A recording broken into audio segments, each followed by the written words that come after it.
방금 산 최고급 초고속 노트북이 사실은 자기 자신의 와이파이 연결을 끊어버리려고 치열하게 내부 공작을 펼치고 있다는 거 혹시 알고 계셨나요? 네, 진짜 아이러니한 상황이죠. 심지어 기기가 발전하고 데이터 처리 속도가 막 빨라지면 빨라질수록 이 자폭에 가까운 방해 공작은 훨씬 더 악랄해지거든요. 그러니까요. 늘 새로운 지식을 탐구하시는 청취자님 환영합니다. 오늘 우리의 심층 탐구 미션은 바로 이 기이한 현상에서 출발합니다. 맞습니다. 도대체 왜 우리 기기 내부의 첨단 부품들은 스스로의 무선 신호를 망가뜨리는 건지 그 이유를 파헤쳐보는 거죠. 네, 그리고 엔지니어들이 그 복잡한 수학적 기법을 막 동원해서 어떻게 이 보이지 않는 내부의 적을 색출해냈는지도 알아볼 거고요. 오늘 우리가 파헤칠 문서가 바로 그 해답을 담고 있죠. 2008년 인텔 소속 연구진이 발표한 논문인데요. 제목이 쌍결합 스펙트럼을 이용한 고속 지터 디지털 인터커넥트 식별입니다. 와, 제목부터 벌써 숨이 턱 막히는데요. 하지만 걱정 마십시오, 청취자님. 자, 이 내용을 하나씩 차근차근 풀어볼까요? 일단 비유를 하나 들어보죠. 네, 아주 직관적인 비유가 필요할 것 같네요. 청취자님의 노트북 안에는 데이터를 미친 듯이 빠르게 실어 나르는 고속버스, 즉 인터커넥트라는 도로가 있습니다. 이걸 아주 시끄러운 헤비메탈 밴드라고 상상해 보시죠. 아주 격렬하게 연주하는 밴드요? 맞아요. 그리고 노트북의 무선 통신 수신기, 그러니까 와이파이나 블루투스 모듈은 그 앰프가 터질 듯한 무대 바로 옆에서 조용히 전화 통화를 하려는 사람인 겁니다. 아, 그건 진짜 최악의 상황이네요. 기기가 고속화될수록 이 밴드의 연주는 더 격렬해질 테니까요. 그렇죠. 그 소음이 전화 통화를 심각하게 방해하게 되는 겁니다. 우리가 흔히 전자기파 간섭, 즉 RFI라고 부르는 현상이 바로 그거죠. 사실 과거에는 컴퓨터의 연산 처리 장치랑 무선 통신 장치가 물리적으로 꽤 멀리 떨어져 있었거든요. 완전히 별개 시스템인 경우도 많았잖아요. 맞아요. 하지만 현대의 얇은 노트북이나 스마트폰을 한번 떠올려 보십시오. 컴퓨팅과 통신이 그 손바닥만한 좁은 메인보드 위에서 빽빽하게 융합되어 있습니다. 전화 통화를 하는 사람과 헤비메탈 밴드가 이미 같은 좁은 방 안에 갇혀 있는 셈이네요. 정확합니다. 논문이 발표되던 시점부터 이미 I/O 버스의 속도는 기하급수적으로 빨라지고 있었고 여기서 발생하는 전자기적 에너지가 와이파이 주파수 대역으로 무자비하게 침투하기 시작한 거죠. 기기 외부 케이스를 두껍게 차폐한다고 해결될 문제가 아니라는 거군요. 네, 물리적으로 너무 가까우니까요. 밴드의 소음이 통화를 방해한다는 건 물리적인 거리가 좁아졌기 때문이라는 점에서 확실히 이해가 갑니다. 그런데 논문을 읽어보면 이게 단순히 데시벨이 높은 볼륨의 문제가 아니라고 하더라고요. 네, 아주 중요한 포인트입니다. 볼륨이 아니라 아주 미세하고 불규칙한 박자의 문제거든요. 도대체 데이터가 이동하는데 박자가 왜 중요한 건가요? 여기서 우리가 잡아야 할 방해꾼의 진짜 정체가 등장합니다. 바로 타이밍 지터라는 녀석이죠. 타이밍 지터요? 네, 디지털 신호는 기본적으로 0과 1로 이루어져 있잖아요. 완벽한 세상에서 이 신호는 자로 잰 듯이 반듯한 직사각형 파형이어야 합니다. 전압이 올라갔다 내려갔다 하는 그 모양이요? 맞습니다. 전압이 0에서 1로 튀어오르는 상승 시간과 다시 떨어지는 하강 시간이 정확히 일치해야 하고 그 간격도 메트로놈처럼 일정해야 하죠. 그런데 물리적인 현실은 그렇지 않다는. 그렇죠. 데이터가 고속으로 달리다 보면 신호가 반사되기도 하고 엽전선과 간섭을 일으키기도 하고요. 반도체 부품 자체의 한계 때문에 상승과 하강 속도에 미세한 오차가 생깁니다.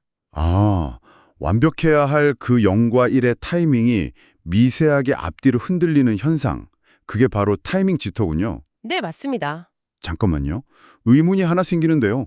신호에 노이즈나 간섭이 생겼다면 기존에도 주파수를 분석하는 흔하고 강력한 도구들이 있지 않았나요? 어떤 도구 말씀이시죠? 예를 들어 전력 스펙트럼 분석기 같은 거요. 신호가 어느 주파수 대역에서 에너지를 뿜어내는지 파악할 수 있잖아요. 왜 기존 도구로는 이 타이밍 지터란 녀석을 잡아내지 못하는 거죠? 너무 작아서 그런가요? 미세한 것도 이유지만 근본적으로 측정하는 차원이 완전히 다르기 때문입니다. 차원이 다르다고요? 네, 방금 말씀하신 전력 스펙트럼 분석은 밴드의 음악이 얼마나 큰 소리를 내는지를 측정하는 마이크와 같아요. 에너지를 보는 거죠. 아하. 그런데 타이밍 지터는 기타 소리가 갑자기 커지는 현상이 아닙니다. 드러머가 0.0001초씩 미세하가 엇박자를 내는 현상이죠. 아, 볼륨이 커진 게 아니라 박자가 어긋난 거다. 바로 그겁니다. 단순한 음량 측정기인 전력 스펙트럼으로는 전체적인 에너지의 총량만 보일 뿐 이 미세한 리듬의 붕괴를 잡아낼 수 없어요. 수학적으로 말하자면 전력 스펙트럼은 신호의 위상, 즉 시간적 위치 정보를 계산 과정에서 완전히 잃어버리거든요. 와, 확 와닿네요. 소리의 크기가 아니라 박자의 미세한 어긋남을 찾아야 하니까 단순한 마이크로는 불가능하다는 거군요. 드러머가 엇박자를 내도 밴드 전체 볼륨은 똑같을 테니까요. 정확한 비유입니다. 본래의 타이밍에서 얼마나 벗어났는지 알 길이 없는 거죠. 그렇다면 에너지가 아니라 신호의 타이밍과 위상을 분석할 수 있는 완전히 새로운 차원의 수학적 탐정이 필요했겠네요. 네. 그래서 인텔 연구진이 꺼내든 비장의 무기가 바로 고차 통계 신호 처리, 줄여서 HOSP 기술입니다. 고차 통계 신호 처리. 이름부터 범상치 않은데요.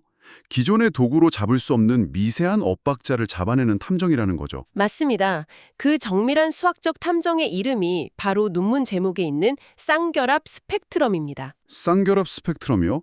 용어가 조금 낯선데 어떻게 작동하는 건가요? 용어는 어렵지만 작동 원리는 아주 아름답습니다. 쌍결합 스펙트럼은 신호 내에 서로 다른 주파수들 사이에 비선형적 상호작용을 분석합니다. 이걸 2차 위상결합이라고 부르죠. 2차 위상결합이요?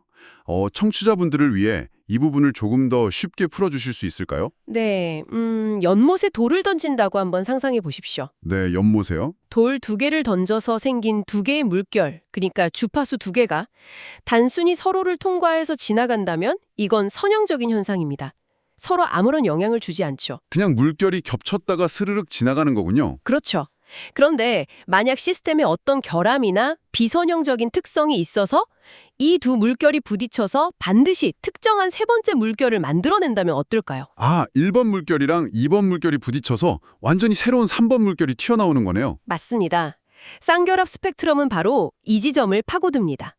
계산된 쌍결합 값이 1에 가깝게 나온다면 주파수들이 우연히 겹친 게 아니라 서로 결합해서 새로운 간섭을 조직적으로 만들어내고 있다는 강력한 증거가 되거든요. 와, 그러니까 단순한 무작위 노이즈가 아니라 시스템 내부의 결함 때문에 생긴 필연적인 오류 패턴이라는 뜻이군요. 네, 여기서 정말 매력적인 부분은 이 쌍결합 스펙트럼이라는 수학적 렌즈가 컴퓨터 메인보드에만 쓰이는 게 아니라는 사실입니다. 그럼 또 어디에 쓰이나요? 논문엔 이 기술의 범용성을 언급하는데요. 공장의 거대한 기계 베어링이 고장나기 직전에 미세한 진동을 진단하거나 심지어 의학 분야에서 폐질환 환자의 특이한 폐염을 분석하는 데에도 사용된다고 합니다. 잠깐만요. 여기서부터 진짜 흥미로워지는데요. 폐 소리요? 사람 몸에서 나는 그 숨소리 말인가요? 네, 맞습니다.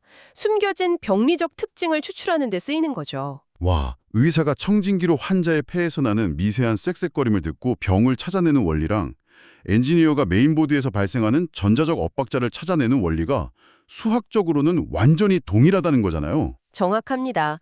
무작위해 보이는 노이즈 속에서 규칙적인 오류를 찾아낸다는 본질이 같은 거죠. 진짜 신기하네요. 하지만 여기서 의문이 하나 듭니다. 의사는 그래도 조용한 진료실에서 청진기를 대지만 컴퓨터 칩 내부는 막 수억 개의 데이터가 동시에 뛰어다니는 전쟁터처럼 혼란스럽고 시끄럽잖아요. 엄청난 노이즈가 깔려 있죠. 네, 인텔 연구진은 이 고차원적인 수학을 그 혼란 속에서 어떻게 구체적인 탐지 시스템으로 만들어낸 건가요? 그래서 연구진은 이 수학적 원리를 단순히 이론으로 남겨두지 않았습니다. 실제 칩 내부에서 방해꾼을 걸러내는 3단계의 정교한 식별기로 설계했죠. 3단계 식별기요? 일종의 함정 같은 건가요? 맞아요. 마치 3개의 채를 겹쳐놓고 불순물을 차례대로 걸러내는 깔때기 같은 구조입니다. 논문에 제시된 설계도를 보면 첫 번째 관문은 바로 쌍결합 유닛입니다. 첫 번째 깔때기에서 쌍결합 값을 계산하는 거군요. 논문을 보면 테스트를 위해 일부러 다양한 신호를 넣었다고 하던데요. 네, 연구진은 완벽한 무작위 노이즈인 가우시안 노이즈와 지터가 섞인 비이상적인 가짜 데이터 신호를 각각 입력해봤습니다. 결과가 어떻게 다르게 나왔나요? 극명하게 달랐습니다. 진짜 무작위인 가우시안 노이즈가 들어오면 쌍결합 유닛의 그래프는 그냥 0이라는 평평한 바닥을 보여줍니다. 결합할 패턴 자체가 없으니까요. 아무런 상호작용이 없으니까 평평하군요. 네, 반면에 타이밍 지터가 있는 신호가 들어오면 2차원 그래프상에 아주 뚜렷한 대각선 패턴이 그려집니다. 아, 지터는 단순한 랜덤이 아니라 특정한 엇박자 리듬을 가지고 있기 때문에 주파수들이 상호작용하면서 그래프에 일종의 지문처럼 뚜렷한 대각선을 남기는 거네요. 정확합니다. 그 대각선이 나타났다는 것 자체가 타이밍 결함이 존재한다는 명백한 지문이죠. 하지만 2차원 그래프 전체를 계속 분석하는 건 데이터 처리량이 너무 많잖아요. 그렇죠. 그래서 두 번째 단계가 필요한 거군요. 네, 그래서 두 번째 관문인 대각선 평균 유닛이 나섭니다. 이 유닛은 복잡한 전체 그래프를 버리고 오직 그 대각선 패턴을 따라 1차원 선을 그은 뒤 그 선 위의 값들을 평균 냅니다. 불필요한 빈 공간의 정보는 다 날려버리고 우리가 원하는 단서의 농도만 엑기스처럼 추출하는 과정이네요. 광범위한 지도에서 용의자의 발자국이 찍힌 좁은 골목길 하나만 딱 떼어내서 집중적으로 분석하는 셈이고요. 아주 찰떡 같은 비유입니다.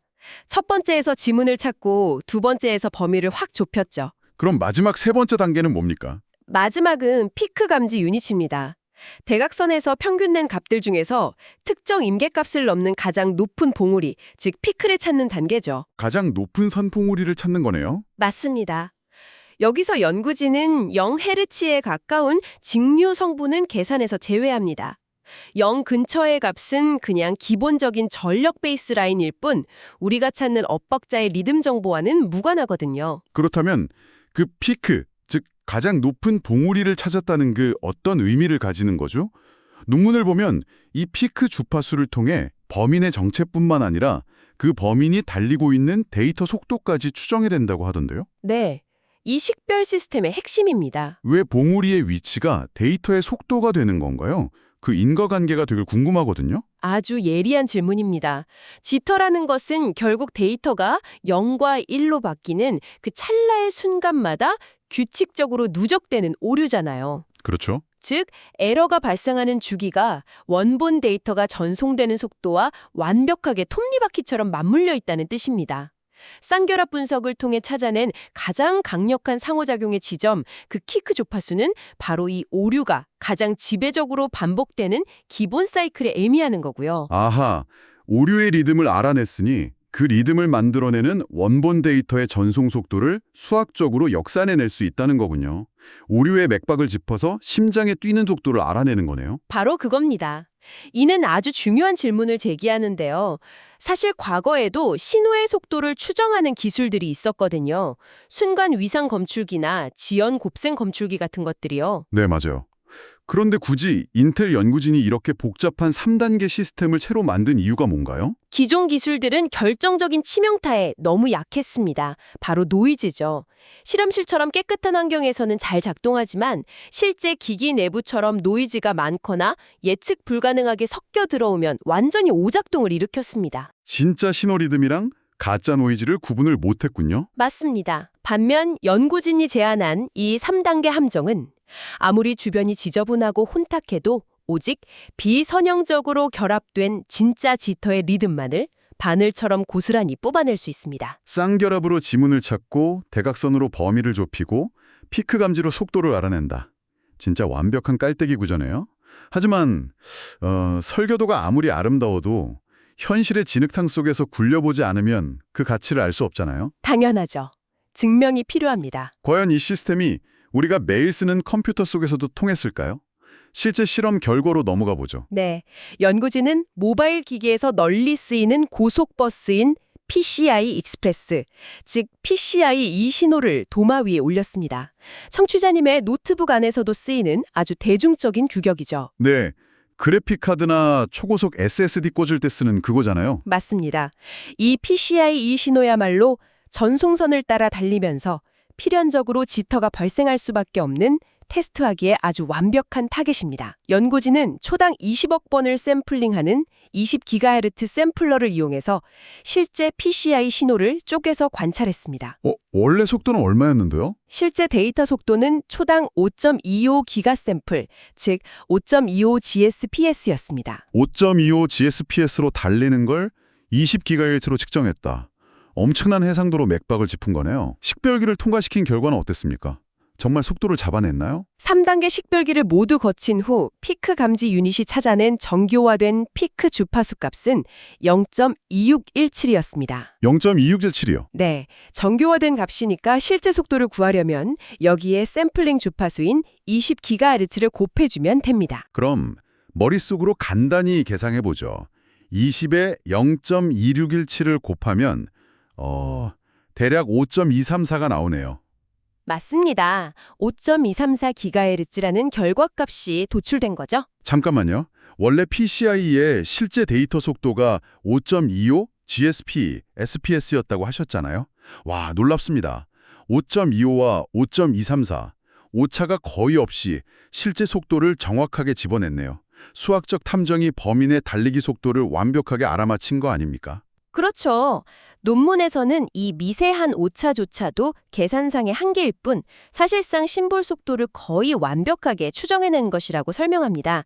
이것을 더 큰 맥락에서 연결해 보면 이 시스템의 진짜 위력을 알 수 있습니다. 진짜 위력이요? 속도를 맞춘 것보다 더 대단한 게 있나요? 네, 바로 방해 공작을 견뎌내는 압도적인 맷집입니다. 연구진은 깨끗한 실험실 환경에서만 테스트를 끝내지 않았어요. 현실의 혹독한 환경을 만들기 위해 일부러 2가지 가짜 노이즈 폭탄을 투하했습니다. 어떤 노이즈를 섞은 거죠? 사인파 노이즈와 가우시안 노이즈입니다.